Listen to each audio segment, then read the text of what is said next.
Good morning and नमस्कार दोस्तों, स्वागत है आप सभी का आपके अपने YouTube channel GK search engine पर। तो दोस्तों आज है 27 दिसंबर और 27 दिसंबर से रिलेटेड राजस्थान करंट अफेयर्स के जितने भी इम्पोर्टेंट क्वेश्चन हैं उन सभी को हम इस वीडियो में डिस्कस करने वाले हैं। तो पूरा वीडियो बहुत ध्यान से देखना और वीडियो के एंड में मैं आपसे एक क्वेश्चन भी पूछूंगा जिसका आंसर आप सभी को कमेंट बॉक्स में देना है। कल के वीडियो में मैंने आपसे एक क्वेश्चन पूछा था जो था राजस्थान में उष्ण संवर्धन योजना में ऊंट पालकों को दी जाने वाली सहायता राशि को बढ़ाकर कितना किया गया है। तो इसमें अब ऊंट पालकों को 20,000 रुपये मिलते हैं, यानी कि सी ऑप्शन इसका बिल्कुल सही था। जिन दोस्तों ने सी ऑप्शन कमेंट बॉक्स में सही जवाब दिया था उनको हार्दिक शुभकामनाएं। तो ऊंट संरक्षण और विकास मिशन के तहत राजस्थान में उष्ण संवर्धन योजना का विस्तार करते हुए ऊंट पालकों को दी जाने वाली सहायता राशि को दुगना किया है, जिसमें ऊंट के जो प्रसव पर दी जाने वाली सहायता राशि 10,000 रुपये थी जिसे बढ़ाकर 20,000 रुपये किया गया है। ऑनलाइन आवेदन प्राप्त होने के बाद में यह राशि 2 किस्तों में दी जाती है। विभागीय वेरिफिकेशन के बाद में 20,000 रुपये 2 किस्तों में दिए जाते हैं। इस योजना से ऊंट पालकों को न केवल आर्थिक सहायता राशि मिलती है बल्कि ऊंटों की घटती संख्या को थामने और उनके विकास में भी मदद मिलती है। तो चलिए स्टार्ट करते हैं आज के राजस्थान करंट अफेयर्स। पहला क्वेश्चन है, राजस्थान में अब ई गवर्नेंस अवार्ड का नाम बदलकर क्या किया गया है। यहाँ दोस्तों राजस्थान में ई गवर्नेंस अवार्ड का नाम बदलकर किया गया है अटल ई गवर्नेंस अवार्ड, यानी कि सी ऑप्शन यहाँ पर बिल्कुल सही है। राजस्थान के मुख्यमंत्री भजन लाल शर्मा के द्वारा इसकी घोषणा की गई है। अब ई गवर्नेंस अवार्ड है वो अटल ई गवर्नेंस अवार्ड के नाम से जाना जाएगा।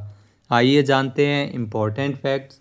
तो राजस्थान में अब ई गवर्नेंस अवार्ड का नाम बदलकर अटल ई गवर्नेंस अवार्ड किया गया है। 25 दिसंबर को मुख्यमंत्री भजन लाल शर्मा ने पूर्व प्रधानमंत्री अटल बिहारी वाजपेयी जी की जन्म शताब्दी पर ई गवर्नेंस अवार्ड का नाम बदला है। साथ ही साथ राज्य के सभी स्कूलों में कंप्यूटर कक्षों का नाम भी अटल कंप्यूटर कक्ष रखा गया है। ये दोनों आपको बात पता होनी चाहिए। नेक्स्ट है, भारत के किस राज्य में सड़क दुर्घटनाओं पर नियंत्रण एवं प्रभावितों की बेहतर देखरेख हेतु राज्य में 6E आधारित रणनीति के तहत कार्यवाही की जाएगी। तो ध्यान रखना 6E आधारित रणनीति है, ये राजस्थान सरकार लेकर आई है जिसमें सड़क दुर्घटनाओं पर नियंत्रण एवं प्रभावितों की बेहतर देखरेख की जाएगी, यानी कि बी ऑप्शन यहाँ पर बिल्कुल सही है। आइए जानते हैं इम्पोर्टेंट फैक्ट्स। तो मुख्यमंत्री भजन लाल शर्मा ने जो सड़क दुर्घटनाओं पर नियंत्रण एवं प्रभावितों की बेहतर देखरेख में राज्य में 6E यानी 6E आधारित ये रणनीति तैयार की गई है। E for education, engineering, enforcement, emergency care, evaluation और एंगेजमेंट आधारित रणनीति के तहत इसमें कार्यवाही राजस्थान में की जाएगी। अधिकारियों को इसके लिए निर्देश दिए हैं कि जो पहले ई यानी एजुकेशन, सड़क सुरक्षा के नियमों के बारे में लोगों को शिक्षित किया जा सके। इसके अलावा 6E आधारित ये रणनीति है जो सड़क दुर्घटनाओं को रोकने के लिए राजस्थान सरकार चला रही है। नेक्स्ट क्वेश्चन है, राजस्थान में जयपुर के पर्यटन स्थल आमेर फोर्ट, नाहरगढ़ फोर्ट और जयगढ़ फोर्ट के लिए जाने के लिए रोपवे का निर्माण किसके द्वारा किया जाएगा। तो राजस्थान में रोपवे बनाया जाएगा जो आमेर फोर्ट से लेकर नाहरगढ़ और जयगढ़ को जोड़ेगा और इसका निर्माण है वो NHAI यानी national highway authority of India के द्वारा किया जाएगा, यानी कि बी ऑप्शन यहाँ पर बिल्कुल सही है। आइए जानते हैं इम्पोर्टेंट फैक्ट्स। तो राजस्थान सरकार ने पिंक सिटी जयपुर के पर्यटन स्थल आमेर फोर्ट, नाहरगढ़ फोर्ट और जयगढ़ फोर्ट जाने के लिए रोपवे बनाया जाएगा। जल्द ही जयपुराइट्स को रोपवे की सौगात मिलेगी। रोपवे बनने से पर्यटकों को ट्रैफिक जाम से निजात मिलेगा और समय की बचत के साथ सुविधा मिलेगी। तो ये रोपवे बनेगा, national highway authority of India की ओर से इसका निर्माण होगा और करीब 6.5 किलोमीटर लंबा ये रोपवे बनकर तैयार होगा। नेक्स्ट है, राजस्थान में किस टाइगर रिजर्व में पर्यटकों को बोटिंग से टाइगर सफारी की सुविधा मिलेगी। यहाँ इस प्रकार का नवाचार है वो रामगढ़ विषधारी टाइगर रिजर्व में किया जा रहा है जो बूंदी में स्थित है, यानी कि ए ऑप्शन यहाँ पर बिल्कुल सही है। आइए जानते हैं इम्पोर्टेंट फैक्ट्स। तो दोस्तों बूंदी में रामगढ़ विषधारी टाइगर रिजर्व में अब सैलानियों के लिए अच्छी खबर है कि यहाँ पर रामगढ़ विषधारी टाइगर रिजर्व में अब पर्यटकों को बोटिंग से टाइगर सफारी का ऑप्शन मिलेगा। रामगढ़ विषधारी टाइगर रिजर्व की परिधि में आने वाली शंभू सागर झील में बोटिंग कराने का प्रस्ताव बनाया गया है। रामगढ़ विषधारी टाइगर रिजर्व प्रदेश का पहला ऐसा टाइगर रिजर्व होगा जहां पर बोटिंग से टाइगर सफारी का आनंद है वो पर्यटक उठा सकेंगे। रामगढ़ विषधारी टाइगर रिजर्व के जो मुख्य गेट है वहीं से शंभू सागर झील बहती है, जहां से पर्यटक बोटिंग के जरिए जंगल में सफारी के लिए जाएंगे।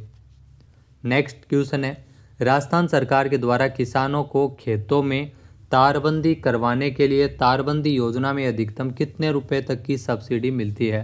यहाँ दोस्तों राजस्थान में जो किसानों के लिए तारबंदी योजना में अधिकतम 56,000 रुपये की सब्सिडी इसमें दी जाती है गवर्नमेंट द्वारा, यानी कि सी ऑप्शन यहाँ पर बिल्कुल सही है। आइए जानते हैं इम्पोर्टेंट फैक्ट्स। तो राजस्थान सरकार के द्वारा किसानों को खेतों में तारबंदी करवाने के लिए तारबंदी योजना शुरू की गई है। इस योजना के तहत तारबंदी करवाने पर राजस्थान सरकार के द्वारा किसानों को सब्सिडी दी जाती है, जिसमें किसानों को 40 से 56,000 रुपये तक सब्सिडी मिलती है। इस योजना में 3 अलग अलग कैटेगरी है। पहली कैटेगरी में किसान है वो तारबंदी की कुल लागत का 50% या फिर 40,000 रुपये, दोनों में से जो भी कम वो ले सकता है। वहीं दूसरी स्कीम में ज़्यादा से ज़्यादा 48,000 रुपये मिलते हैं और तीसरी स्कीम में 10 किसान एक साथ मिलकर आवेदन कर सकते हैं, जिसमें प्रति किसान को अधिकतम 56,000 रुपये की सब्सिडी इस तारबंदी योजना के तहत मिलती है। नेक्स्ट क्वेश्चन है, हाल ही में मानसिक स्वास्थ्य पोषण की दिशा में बेहतर काम करने के उद्देश्य से जयपुर रग्स और किसके बीच एक MOU हस्ताक्षरित किया गया था। तो हैप्पीनेस फाउंडेशन और जयपुर रग्स के बीच ये MOU हुआ है, यानी कि सी ऑप्शन यहाँ पर बिल्कुल सही है। आइए जानते हैं इम्पोर्टेंट फैक्ट्स। तो मानसिक स्वास्थ्य पोषण की दिशा में बेहतर काम करने के उद्देश्य से जयपुर रग्स और हैप्पीनेस फाउंडेशन के बीच एक समझौता ज्ञापन पर हस्ताक्षर किया गया था। समझौते के तहत हैप्पीनेस फाउंडेशन जयपुर रग्स द्वारा संयुक्त रूप से जयपुर रग्स इंस्टीट्यूट का संचालन किया जाएगा, जो कि उत्कृष्टता केंद्र के रूप में कार्य करेगा। नेक्स्ट क्वेश्चन है, हाल ही में किस राज्य सरकार ने नई विदेशी भाषाएं सीखने के लिए नया कॉलेज है वो खोलने का ऐलान किया है। तो विदेशी भाषाओं के सीखने के लिए कॉलेज है वो राजस्थान सरकार खोलने वाली है, यानी कि ए ऑप्शन यहाँ पर बिल्कुल सही हो जाएगा। आइए जानते हैं इम्पोर्टेंट फैक्ट्स। तो CM भजन लाल शर्मा ने राजस्थान में एक बड़ा ऐलान करते हुए प्रदेश के लोगों के लिए नई भाषाएं सीखने के लिए नया कॉलेज खोलने का ऐलान किया है। इसे विदेश जाकर जो पढ़ाई या नौकरी करने वाले प्रदेश के युवाओं को वहां की भाषा सीखने में परेशानी नहीं होगी। राज्य सरकार के इस कदम से प्रदेश के लोगों के पास प्रत्येक देश की भाषा सीखने का अवसर होगा और इससे वह विदेश जाकर बिना किसी चिंता के और भाषा की समस्याओं को दूर करते हुए ठीक से काम कर सकेगा। नेक्स्ट है, राजस्थान में अंतर्राष्ट्रीय ख्याति प्राप्त बिट्स पिलानी की हीरक जयंती के अवसर पर कितने रुपए का स्मारक सिक्का है वो जारी किया गया था। तो बिट्स पिलानी की हीरक जयंती के अवसर पर 60 रुपये का स्मारक सिक्का है वो हाल ही में जारी किया गया था, यानी कि बी ऑप्शन यहाँ पर बिल्कुल सही है। आइए जानते हैं इम्पोर्टेंट फैक्ट्स। तो राजस्थान में बिट्स पिलानी की हीरक जयंती के अवसर पर 60 रुपये का एक स्मारक सिक्का जारी किया गया था। इसके संबंध में केंद्रीय वित्त मंत्रालय के द्वारा 4 नवंबर को गजट नोटिफिकेशन भी जारी किया गया था। 1964 में स्थापित भारत जो अंतर्राष्ट्रीय ख्याति प्राप्त Birla institute of technology and science Pilani bits Pilani की स्थापना के 60 वर्ष पूरा करते हुए इस वर्ष अपनी हीरक जयंती वो मना रहा है। नेक्स्ट क्वेश्चन है, हाल ही में Ken Betwa river link project का शिलान्यास किसके द्वारा किया गया था।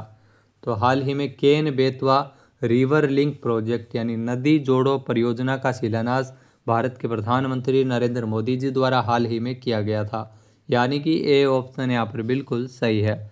आइए जानते हैं इम्पोर्टेंट फैक्ट्स। तो प्रधानमंत्री नरेंद्र मोदी जी ने हाल ही में मध्य प्रदेश के खजुराहो में 49,000 करोड़ रुपए के केन बेतवा रिवर लिंक परियोजना का शिलान्यास किया था। यह परियोजना बुंदेलखंड क्षेत्र के 13 जिलों में जल संकट को हल करने के लिए महत्वपूर्ण मानी जा रही है। इससे लगभग 65 लाख लोगों को लाभ मिलेगा। यह परियोजना बुंदेलखंड क्षेत्र में पानी की कमी को पूरा करेगी, जो लंबे समय से सूखे और जल संकट का सामना कर रहा है।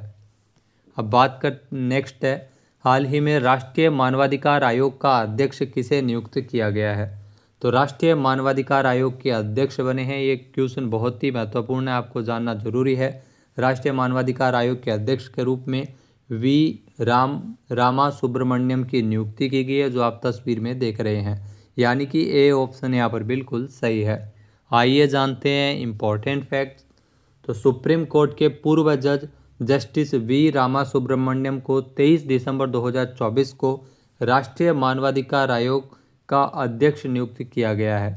यहाँ नेशनल ह्यूमन राइट कमीशन का अध्यक्ष नियुक्त किया गया है। यह नियुक्ति राष्ट्रपति द्रौपदी मुर्मू द्वारा मानवाधिकार संरक्षण अधिनियम 1993 के तहत की गई है। एनएचआरसी का यह पद पिछले जून से खाली था, जब पूर्व अध्यक्ष जस्टिस अरुण मिश्रा का कार्यकाल समाप्त हुआ था। तो अरुण मिश्रा के बाद में ये रामा सुब्रमण्यम ये राष्ट्रीय मानवाधिकार आयोग के अध्यक्ष नियुक्त हुए हैं। अब बात करते हैं आज के हमारे क्विज के, जिसका आंसर आप सभी को कमेंट बॉक्स में देना है। तो आज का क्विज आपके लिए है, हिंदी सिनेमा का सबसे बड़ा award international Indian film academy यानी आईफा अवार्ड राजस्थान में कहाँ आयोजित होने जा रहा है? एक बार फिर से सुनिएगा, हिंदी सिनेमा का सबसे बड़ा award international Indian film academy यानी आईफा अवार्ड राजस्थान में कहाँ आयोजित होने जा रहा है? सही आंसर आपको कमेंट बॉक्स में देना है। और अगर ये वीडियो आपको पसंद आए तो इसे आप लाइक और शेयर करना बिल्कुल ना भूलिएगा। चैनल पर नए जुड़े हो, सब्सक्राइब नहीं किया है तो भी सब्सक्राइब बटन पर क्लिक करें। इस वीडियो की जो PDF फाइल है वो आप वीडियो के डिस्क्रिप्शन बॉक्स से डाउनलोड कर सकते हैं, और इस क्वेश्चन का आंसर आप वोट करके भी कर सकते हैं। इसके अलावा दोस्तों 31 दिसंबर के दिन आपको जनवरी से लेकर दिसंबर तक का जितना भी करंट अफेयर्स है वो 31 दिसंबर को आपको प्रोवाइड करवाया जाएगा, जहाँ पर आपको इम्पोर्टेंट जनवरी से लेकर दिसंबर तक के करंट अफेयर्स की हम चर्चा करेंगे। और इसी के साथ ही 31 दिसंबर को हम दिसंबर महीने के जितने भी करंट अफेयर्स हैं उनके भी चर्चा करेंगे। इसके अलावा दोस्तों जो EORO एग्ज़ाम की अगर आप तैयारी कर रहे हैं तो EORO एग्ज़ाम की जो सीरीज़ है वो हमारी चलाई जा रही है, जिसमें हम 10 महत्वपूर्ण क्वेश्चन हैं वो शाम को 7 से 8 बजे के बीच डिस्कस करते हैं, जो EORO एग्ज़ाम की दृष्टि से महत्वपूर्ण है। तो इसका कोर्स भी आपको वीडियो के डिस्क्रिप्शन बॉक्स में उसका लिंक दिया हुआ है, तो इस कोर्स को ज़रूर ज्वाइन कीजिए, जहाँ पर आपको राजस्थान नगर पालिका अधिनियम 2009 से रिलेटेड 600 से ज़्यादा क्वेश्चन आपको मिलेंगे। 300 क्वेश्चन उस पर अपलोड कर दिए गए हैं, बाकी के 300 जल्द ही अपलोड कर दिए जाएंगे। तो 600 से ज़्यादा क्वेश्चन आपको व्याख्या सहित मिलेंगे। इसके अलावा EORO एग्ज़ाम से रिलेटेड महत्वपूर्ण योजनाएं, जो 8 शहरी क्षेत्र की योजनाएं हैं, इसके अलावा जितनी भी शहरी क्षेत्र की नई योजनाएं हैं उनको भी शामिल किया जाएगा। तो योजनाओं से संबंधित भी क्वेश्चन भी आपको जल्द ही प्रोवाइड करवाए जाएंगे, और टेस्ट सीरीज़ भी इसी कोर्स पे आपके लिए लॉन्च की जाएगी। इसके अलावा दोस्तों EORO एग्ज़ाम के लिए जो जनवरी से लेकर दिसंबर तक का करंट अफेयर्स है वो भी इसमें प्रोवाइड करवाया जा रहा है व्याख्या सहित। तो इस कोर्स को आप ज़रूर लीजिएगा, ये निश्चित रूप से आपके आने वाले एग्ज़ाम के लिए फ़ायदेमंद साबित होगा। जय हिंद, जय भारत, जय राजस्थान।